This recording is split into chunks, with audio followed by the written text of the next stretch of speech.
This next slide here, which says anti-discrimination legislation, here is Massachusetts fair housing. Now, there are only, this is important that you hear this, there are only 2 statutes here in Massachusetts that you need to memorize and know the statute numbers. There are only 2. So I told you earlier, we don't have to memorize all of them, but we do need to know 2 of them. This one is one of them. You guys need to know what MGL Chapter 151B is.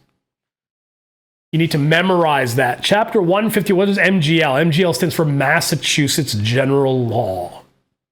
So Mass General Law,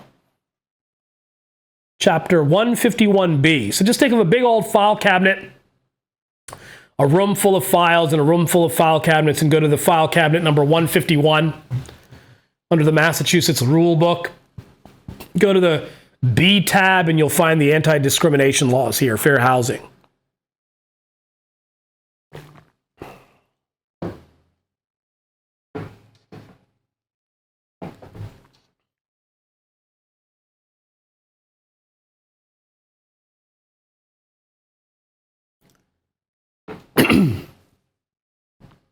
All right, now if you notice here, in Massachusetts, we have several more protected classes. So there's a lot more protected classes that we have here, in addition to those 7. So here also in Massachusetts, age, ancestry, children, genetic information, marital status, public and/or rental assistance, sexual orientation, veteran and military status, and gender identity. The circles are going to be the ones that stand out. So age, marital status, public and/or rental assistance, and sexual orientation are all the more important ones that tend to show up. You don't have to memorize them all, and they're never going to make you compare and contrast the federal to the state laws. But we just need to know that in addition to those 7, which are the 7 standard across the nation, we've got Mass General Law, Chapter 151, which includes a couple of other ones: age, marital status, public assistance, and sexual orientation here. Which of the following statutes is the Massachusetts Fair Housing Act? Letter A, Mass General Law, Chapter 151B. Letter B, Mass General Law, Chapter 93A. Letter C, Mass General Law, Chapter 21A. Letter D, Mass General Law, Chapter 91B. And the answer is letter A, MGL Chapter 151B. Y'all definitely need to know 2 statutes for your Massachusetts examination that are important to actually memorize. One is Mass General Law, Chapter 93A, letter B here. And then letter A, Mass General Law, Chapter 151B. Now, 151B is, as a matter of fact, the Massachusetts Fair Housing Act. We happen to call it MGL 151B, or we'll call it the Massachusetts Fair Housing Act. So you definitely want to know that this is the statute. The other one that you want to definitely know is this one. And then Mass General Law, Chapter 21 is all about environmental, and 91B is sort of nothing that we need to worry about, okay? So 151B and 93A for sure we want to know, and then 21E is the other one. So Chapter 21E, not A. 21E is our environmental, so you also want to be mindful. So the 2 red herrings here were C and D. A and B were legitimate things. 93A, a lot of folks will pick because that's the one that everybody learns in real estate courses for Massachusetts, but 151B is the Fair Housing Act in Massachusetts. Which of the following is not a protected class under the Federal Fair Housing Act, but is included in Mass? Letter A, national origin. Letter B, familial status. Letter C, veteran and military status. Letter D, religion. And the answer is letter C, veteran and military status. Okay, this is one of those questions where we want to know the difference between what is covered under federal and what is covered at the state level. And again, veterans and military status is a protected class here in the Commonwealth of Massachusetts. Age is a protected class here in the Commonwealth of Mass. Sexual orientation, although we should note that sexual orientation and gender identity were further clarified under the sex category on the federal level. So even though there's not a specific protected class for sexual orientation on the Federal Fair Housing Act, it is covered under sex. So under sex as a subcategory would be gender identity and sexual orientation. But here in the state level, the Mass General Law and the Mass Fair Housing Act, we do protect as a separate protected class, veteran and military status and those types of things, receipt of public assistance. So do in fact study those lists to memorize them, as they will show up potentially on exams. I'm going to read this here to you. It says, no exemptions are allowed if a licensee is involved. Approved senior housing is exempt. I'll explain what all this means. 3 dwelling units or less when 1 apartment occupied by an elderly or infirm person for whom the presence of children would constitute a hardship. I am going to simplify all of that. I'm going to explain it, but I wanted to read it because I wanted to drop into your minds for a second. It'll come back and it'll be very clear in a little bit, hopefully. But I wanted to read that passage to you before we get into a little bit more of the exemptions and things like that. So let me kind of get out of here and let me keep working on things like, what is not a protected class? Here in Massachusetts and in other states, not protected in any way are illegal drug use. Okay, again, let me make sure that you guys understand. Alcohol is considered a legal drug. And if you get an addiction to alcohol, then you're considered disabled because the addiction is to a substance that's not controlled or illegal. So a legal substance creates a disability scenario where you're not acknowledged as having a disability if you have an addiction to a controlled substance like cocaine. So a cocaine addict can be legally discriminated against for being a cocaine addict, but an alcoholic cannot be discriminated against because of alcoholism, the disease, because it's considered a disability, whereas drug addiction is not because of its nature of being a controlled substance. So illegal drug use is not a protected class. Now, there is a fine point with illegal drug use. If you're in an addiction recovery program, I cannot discriminate against you because you're in an addiction recovery program. Can I turn around a cocaine addict? Yes. But if you're in an addiction recovery program, I can't turn you away because you're in the addiction recovery program. All right? So that would be considered discriminatory. You can't do that. Registered sex offenders are not protected. I'm going to write this law down. You'll see reference of this. Megan's Law is a federal law that requires states to have an active notification system registry for high-level sex offenders in that state. Their location of employment and residence will be published in made public record so that the community could be notified of their existence in their community. So sex offenders are not a protected class as well. Smoking and smokers are not a protected class. Students are not a protected class. So a landlord can advertise no undergraduates. No undergrads. And they're in their right to do so. Now, if any time on exams, if a protected class makes its way in, so for example, if the advertisement said no undergraduate students younger than 25, then that's age discrimination. We can't do that in Massachusetts. But we can say no undergraduate students, grad students only working professionals. And all of this stuff is openly, overtly proposed regularly with many landlords. So just so you know, there's some landlords that hate law school students, or some landlords that don't want to deal with architectural students and building students. So you're going to see a lot of this stuff when you get into the biz. Animals, and the exception with animals is service or support animals. All right, I'm going to write service or support animals. Because support animals are a subcategory of service animals that you're seeing also that are being protected because of the anti-discrimination laws. Which of the following groups of people are not protected under Massachusetts anti-discrimination legislation? Letter A, undergraduate students. Letter B, illegal drug users who are not in a recovery program. Letter C, smokers.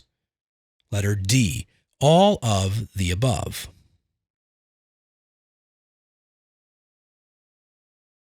And the answer is letter D, all of the above. Okay, so you want to know the list of protected classes as we've talked about over and over, but you also want to know a list of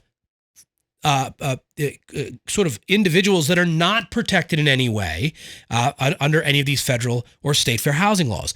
And this little micro list here is useful. In many real estate courses, you'll see this kind of stuff that's presented to you. So pay attention to that, because that's another great way to frame a potential multiple choice question on an exam, right? So you want to know undergraduate students are not protected. Illegal drug users who are not in a addiction recovery program aren't also. Now remember, we talk about during the course the alcoholic versus the cocaine addict sort of scenario, where the alcoholism, you can't deny an applicant because of alcoholism because it's considered a disability, but you can turn away a cocaine addict from applying if they're a cocaine addict. However, if they're in a drug recovery program, you cannot deny an applicant solely because they're in an addiction recovery program for housing. And that's something that you wanted to know. We cover that in even these videos, and we cover it in other courses as well. And you want to know that smokers are also not protected specifically. There's no protected class there as well. So we've talked about the Civil Rights Act of 1866. We talked about that being race. We talked about the Fair Housing Act passed in 1968. That was race, color, religion, and national origin. We talked about the amendments, which is familial status and disability, which we're going to talk a little bit about and define in the book. We mentioned to you who the state and federal level enforcers are. We learned that the federal level was HUD and the state level was MCAD, the Massachusetts Commission Against Discrimination.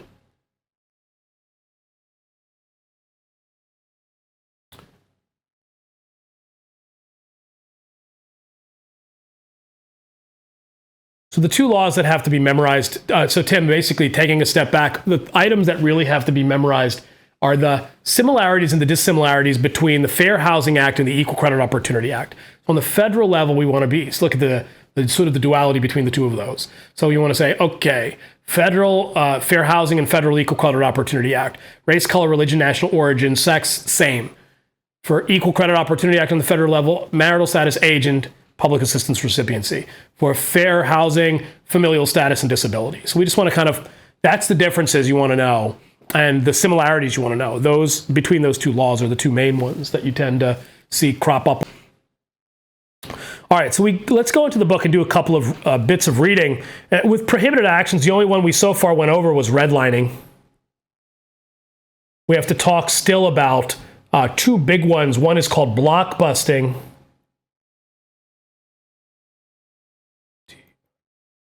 And another one is steering. We're going to define what those two things are.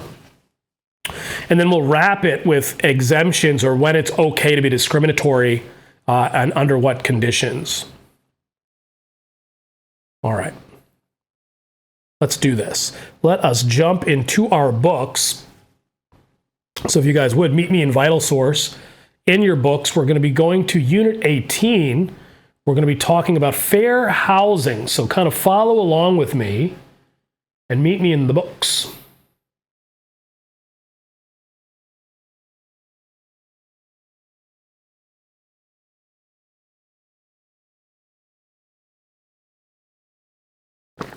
And then where I want to go to is equal opportunity in housing, and then we'll collapse this, and I'll kind of work inside of this framework here.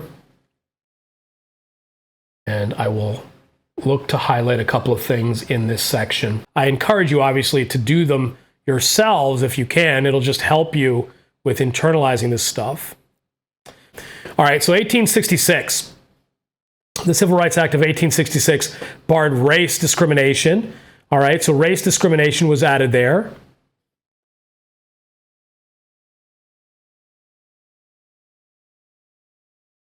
We're going to keep going.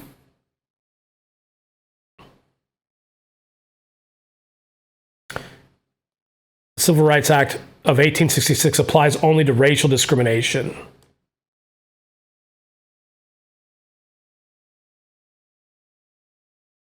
We can keep moving. All right, here, the Federal Fair Housing Act. On the next section down, I've already highlighted these for you guys, covers these. So we definitely want to know what these protected classes are. So I would just go ahead and mark each one of these. We want to know race, color, religion, national origin, sex, familial status, and disability.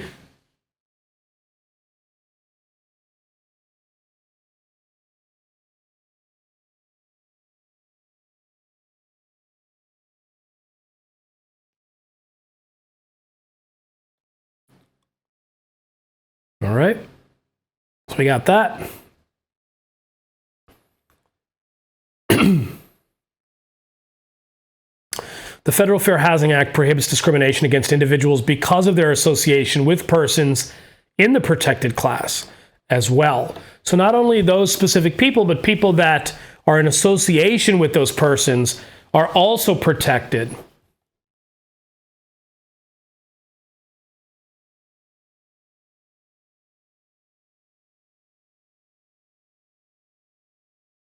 Let's keep going down, and then we'll get into some definitions.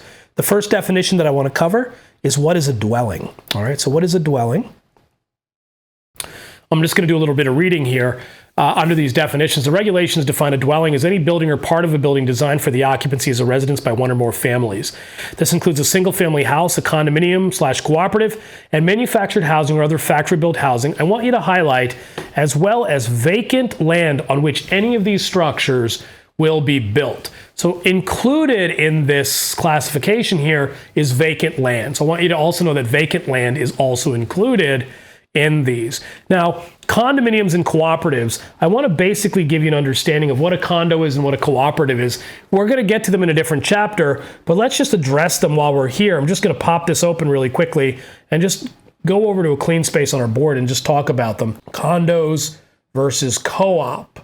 All right, condos versus co-op.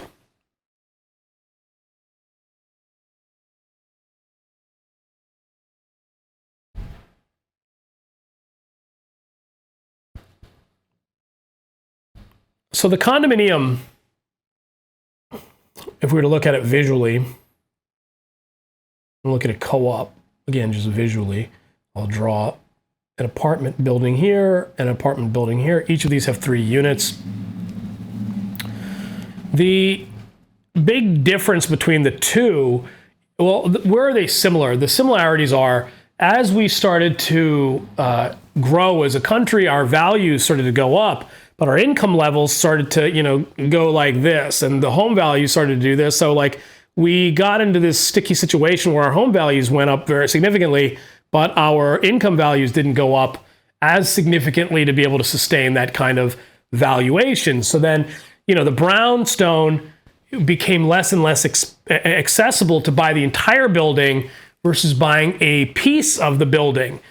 So we went from basically a country of renters to increasing homeownership opportunities post-Great Depression. And when we wanted to do that, we said, how can people start affording buying and buying and buying? Well, there was at one point where there was this sort of convergence where income levels and housing opportunities were sort of in sync, and they were working like this. But then all of a sudden you saw this increase in home values and this sort of slow moving progression of income values. And all of a sudden it became harder and harder to buy property. So to equalize that, one of the things they developed was this idea of horizontal property rights. And horizontal property acts were passed allowing owners to take the apartment building, which is all one deed. So the whole apartment building is one deed. And then what it allowed us to do was take each of these apartment units and separately deed them.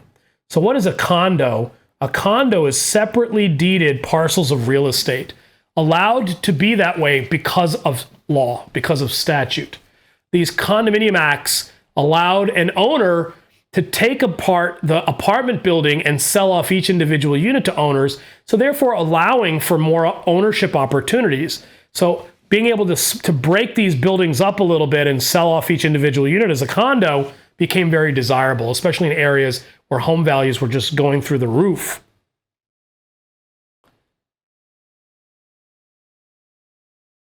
What's amazingly interesting, and it wasn't that long ago, where here in Boston, the values were reasonable. It was crazy, but and crazy reasonable when you look at some of the numbers. So I've got buddies who bought buildings on Newbury Street in the mid 50s, late 50s, early 60s, and they were buying these buildings for $25,000 a building.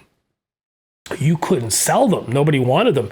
You're talking properties on Beacon and Marlborough Street at the foot of the hill that were selling for $10,000 and stuff like that. Those were really speculative times back then. And as recently as the 80s, the early 80s, they were condoing up the Fenway and stuff, and they were selling these units for $5,000, $10,000 each. And some of my, I live in the, this building is in the Fens.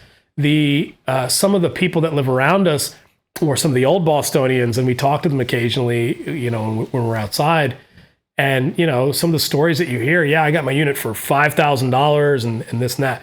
So it wasn't that long ago. When I was investing in properties in the 90s, I was buying units on the West Fens for $65,000 a piece, full-blown 2-bedroom units for investment purposes and stuff. Here on Gainsborough Street, we've got a bunch of stuff. And on Gainsborough, we were buying units for $90,000. So, then all of a sudden things just went nuts and they went crazy. But again, a lot of those values were somewhat reasonable.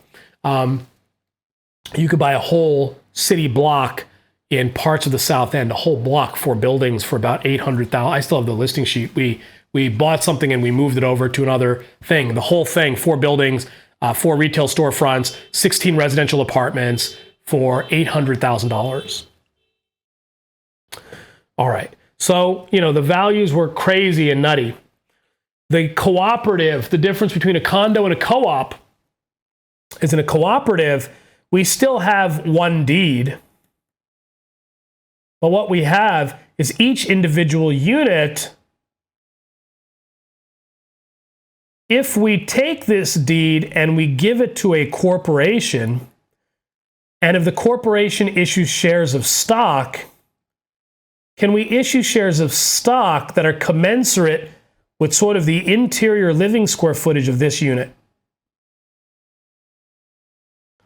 So this is 1,100 square feet. I'll give them 1,100 shares of stock.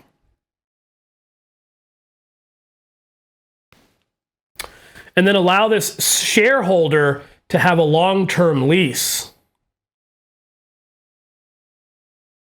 We're talking 25 to 99 years. So a cooperative isn't real property ownership. You don't own the real estate when you have an interest in a cooperative. You get shares of stock. Stock is not real property. It's personal property. So in a cooperative, you get shareholder interest. That's on your exam. So a cooperative gives you shareholder interest.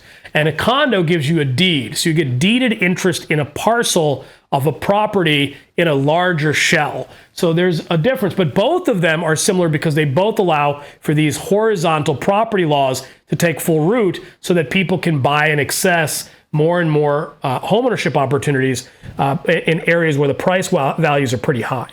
All right. So there's what a condominium is versus a cooperative.